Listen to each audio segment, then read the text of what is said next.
Augdamas gal per daug žiūrėjau tokių filmų kaip Ieškokit gudručio, Kodas lobai, Lara Croft, Indiana Jones ir panašių kupinų visokių paslapčių ir palikusių manyje troškimą turėti slaptas duris. Taigi, 3 pagrindiniai principai, kaip aš gaminau slaptas nematomas duris.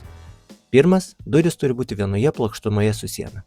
Ar čia svarbu, ką tam naudosit? Manau, kad ne. Jei tik sugalvosit, kaip jos atsidarinės ir kaip jas tvirtinsit, tinka. Aš sugalvojau naudoti baldinės plokštės, kuris užsisakiau depo ir su visais vyriais gal 50 € kainavo.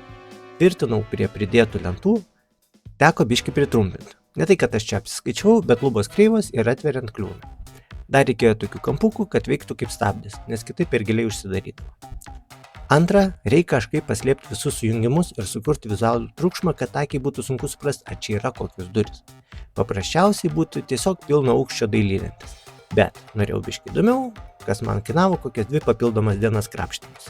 Čia turėkit omeny, jei sugalvosit raštą, kur brūselį kertas ar suformuoja kokias figūras, tai gali būti problema rasti pakankamai tiesių brūselių ir tada kur kas daugiau reikalų su sujungimais. Mano atveju nei tarpai, nei naudotos detalės nėra tobulos ir vienodos, bet toks raštas puikiai tai paslėpia.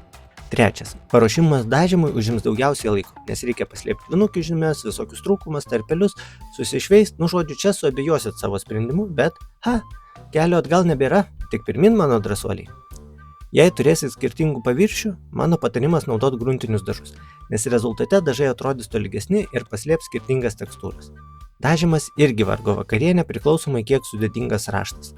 Šiaip, jei galėčiau, tai naudočiau kokį dažų pistoletą. Būtų patogiau ir greičiau. Ir vos nepamiršau, pačioje pradžioje svarbu įtikinti save, kad čia bus easy 2 dienų darbas ir po kokios savaitės galėsi džiaugtis rezultatu.